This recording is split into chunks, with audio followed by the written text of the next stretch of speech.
Sur le littoral atlantique, des mesures de sécurité exceptionnelles avaient été prises. Elles ont été globalement efficaces. Mais en Haute-Corse, un homme de 45 ans est mort, noyé. Elsa Assalit et toutes nos équipes déployées sur le terrain aujourd'hui.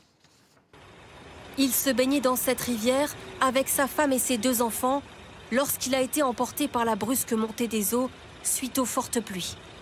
En Haute-Corse, un vacancier allemand de 45 ans a été retrouvé mort cet après-midi. Toute la journée, la tempête Benjamin a traversé la France et fait au moins une dizaine de blessés. Des victimes et de nombreux dégâts, comme ici au nord de Limoges. Un arbre du jardin des voisins est tombé sur cette maison cette nuit. Une partie de la charpente s'est effondrée à l'intérieur du garage. Réveil difficile pour cet habitant. On a eu un gros bruit. Et donc on s'est vite levé, on a regardé, l'arbre, on a allumé dehors. Elle a vu que l'arbre était couché. On a vite été chercher les enfants et on s'est mis dans la voiture. Des dégâts un peu partout en France, comme ce camion au sol renversé par la force du vent, ou cette voiture détruite par la chute d'un arbre. Regardez tous les dégâts qui s'est passé. À Perpignan, ces attractions de la foire Saint-Martin ont été emportées. Voilà ce qu'il a fait la tempête. Des bourrasques aussi en Charente-Maritime. Ce matin, le propriétaire de ce garage découvre sa devanture en partie arrachée et ses bureaux soufflés. Ça va ? La baie vitrée était rendue là, les meubles s'étaient déplacés avec le vent, tout le plafond s'était effondré. Toute la journée, mobilisation des forces de l'ordre, comme ici à Saint-Malo.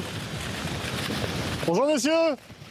La police municipale veut éviter de nouveaux drames. Vous avez abandonné l'idée? Ouais, parce que de toute façon c'est interdit aujourd'hui. Les activités nautiques interdites. Ces amateurs de kitesurf doivent ranger leur matériel.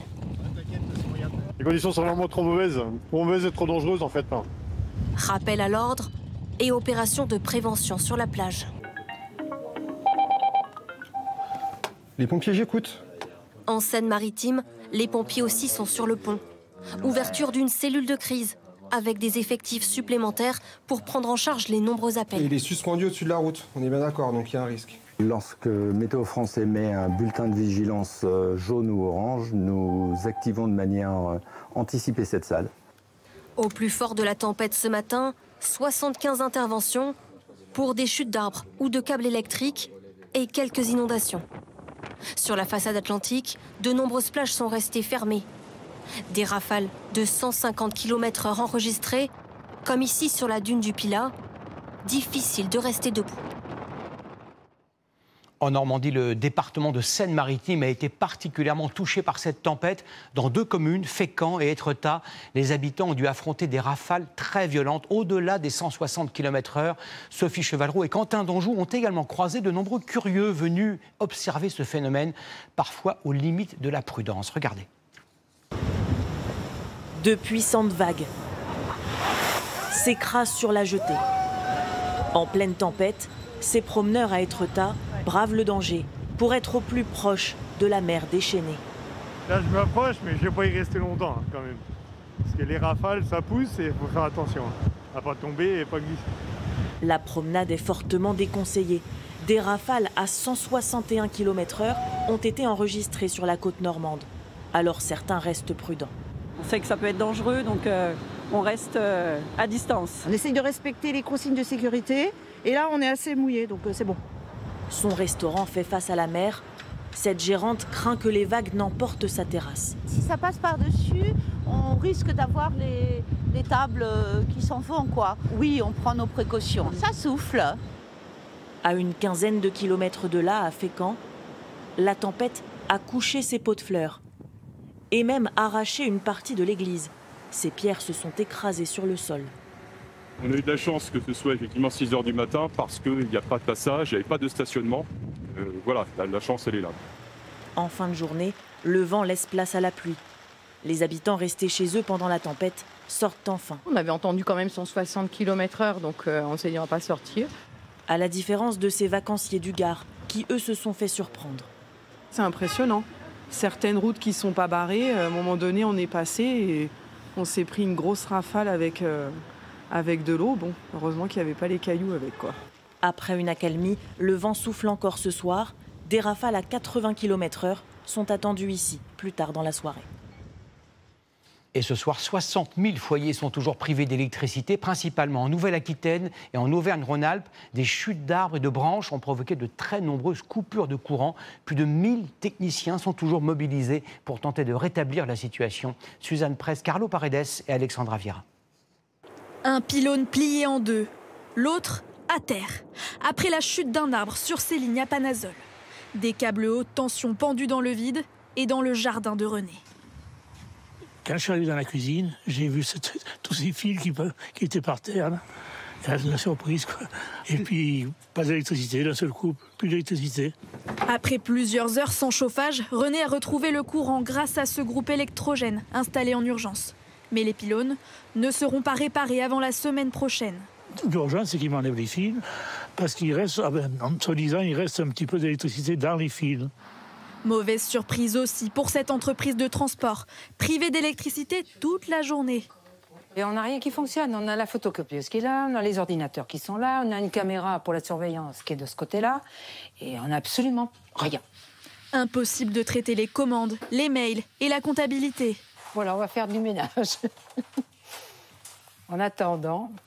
Des coupures partout en France, en Auvergne-Rhône-Alpes, en Occitanie, mais surtout en Nouvelle-Aquitaine avec 15 000 foyers encore privés d'électricité. Plus de 1000 agents Enedis ont été mobilisés toute la journée, comme sur ce chantier. Là, on a un câble qui est tombé du poteau, du coup, suite à une branche d'arbre qui s'est détachée. Il faut réparer les 2 fils coupés le plus rapidement possible, car le vent a endommagé de nombreux autres câbles partout en Gironde. Je ne suis pas en mesure de vous dire aujourd'hui combien de foyers nous allons pouvoir rétablir. Nous espérons en rétablir une grosse majorité dès ce soir. Ce couple de retraités l'espère aussi. Là, il n'y a pas de courant, non, c'est vraiment la grosse panne, quoi. Après une journée passée sans électricité, l'attente est longue. Micro-ondes, vous pouvez faire du tut. Voilà. Et si le courant n'est pas rétabli, la nuit pourrait être compliquée. Là, ici, pour monter les escaliers, ma foi, on ne montera pas les escaliers, puis c'est tout. Hein. Ce midi, 140 000 foyers étaient privés d'électricité. Ce soir, ils sont encore 60 000 partout en France. Les rafales de vent que vous avez vues et qui ont largement dépassé les 100 km/h sur une grande partie du pays ont causé d'importants dégâts sur les routes et sur les rails. La SNCF avait anticipé ces intempéries en réduisant la circulation des trains. Plusieurs liaisons aériennes ont également été perturbées. Tout sera-t-il rétabli dès demain? Antoine Bourdarias, Lucas Barbier et Antoine Casabonne. Des quais vides et des rames immobiles. Ce soir encore, presque aucun train ne circule en gare de Caen toute la journée. Les voyageurs ont dû trouver d'autres moyens de transport. Normalement, je prends les trains à 6 heures. Donc voilà, je savais qu'il n'y avait pas de train. Et depuis ce matin, en fait, je cherche une autre solution. On a converti le train par le bus, donc sans problème. Des solutions alternatives, on s'est adapté. Depuis ce matin, les agents SNCF sont intervenus une centaine de fois pour dégager les voies, comme ici dans le Val d'Oise. Plus au nord, dans les Hauts-de-France, plusieurs lignes de TER ont été fermées ce jeudi. En gare d'Arras, de nombreux voyageurs ont été obligés de changer leur billet. J'avais un train qui a été supprimé hier soir, donc j'ai pris les devants. J'ai pris un autre train, un autre billet pour pouvoir aller à Paris quand même. Ce que je regrette un peu, c'est qu'on ne me proposait pas les solutions. Il a fallu que je cherche sur le site de la SNCF pour trouver une autre option. Par endroits, le réseau routier a aussi été touché par la tempête. Sur cette départementale des Landes, ces arbres couchés sur l'asphalte n'ont pas résisté face à la force des vents. Dans la commune de Castets, la circulation a été bloquée pendant plusieurs heures. Ces équipes techniques ont travaillé d'arrache-pied pour dégager et sécuriser la chaussée. Il se trouve qu'il y a des arbres qui menaçaient de chuter, qui étaient déjà fragilisés et qui étaient en déséquilibre. Ils menaçaient de tomber sur la chaussée. Donc là, le danger était trop grand. Avant de réouvrir la circulation, il faut s'assurer qu'il n'y ait aucun danger pour les usagers. Donc on a pris la précaution de les faire chuter délibérément. Face à la puissance des vents annoncés, plusieurs préfectures avaient pris les devants avec des restrictions de circulation. Ici, le pont de Normandie restera fermé au moins jusqu'à 6 h demain matin. En Corse, en raison de la tempête, le trafic maritime est lui aussi perturbé, comme l'a constaté ce soir une de nos équipes sur le port de Bastia. On attend encore de nouveaux épisodes de vent violent dans la nuit. Il faut savoir que le transport interurbain est pour partie bloqué dans l'île. Et surtout, le transport maritime, lui, est totalement à l'arrêt à Bastia depuis le début de l'après-midi. De nombreux vols ont également été annulés au départ et à l'arrivée des aéroports de Bastia, Calvi et Figari. Ce soir, 2 départements, vous les découvrez, la Haute-Corse et la Corse du Sud, sont toujours en vigilance orange pour vent violent. Comment cette tempête Benjamin, la première de l'automne, a-t-elle traversé la France? Comment s'est-elle formée? Y a-t-il un lien entre cette dépression et la dégringolade des températures aujourd'hui? David Desarrojo et Quentin Dehaye. Une mer qui avale tout dans le Finistère. Une lumière du soir qui s'abat en plein jour à Lacanau. Pourquoi le vent a-t-il soufflé si fort? La tempête Benjamin s'est formée dans l'Atlantique Nord, poussée par des vents d'altitude. Elle a frappé la façade atlantique, puis son trajet a dévié jusqu'en mer du Nord. L'air froid du pôle a rencontré l'air chaud des tropiques, et c'est ça qui a provoqué une chute brutale de pression au centre de la tempête, un déséquilibre qui provoque des phénomènes intenses. Prenons l'exemple de Fécamp, en Normandie, l'une des villes les plus touchées. La chute de pression a provoqué d'intenses rafales, jusqu'à 161 km/h. À marée haute, la mer, soulevée par le vent, a levé des vagues de près de 6 mètres de haut.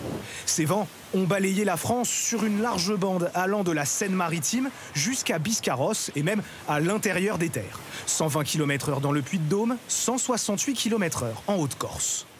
L'amplitude de cette tempête tient à son creusement rapide, ce qui a accentué l'ampleur de ce phénomène qui nous touche donc depuis ce matin sur la façade atlantique et qui maintenant s'est déroulé jusqu'au sud de la France. Tempête puissante, mais suffisamment bien anticipée pour ne pas provoquer de dégâts majeurs. Assez forte en revanche pour faire chuter brutalement le mercure d'une dizaine de degrés partout en France. Ici à Clermont-Ferrand, il faisait 22 degrés hier, 12 degrés seulement ce soir. Je sais que d'habitude il fait froid ici aussi, Clermont, mais là c'est beaucoup plus froid que d'habitude et pourtant on n'est pas encore en hiver que ça commence, c'est déjà très compliqué, quoi. Ça casse le moral, franchement, on n'a pas forcément, les gens ils ont envie de rentrer, il n'y a pas de terrasse, elles sont toutes, il n'y a personne sur les terrasses. Donc on avait prévu les cirés, les bottes de pluie, tout ce qu'il faut pour se protéger et profiter comme on peut. Nous revenons en réalité à des températures de saison.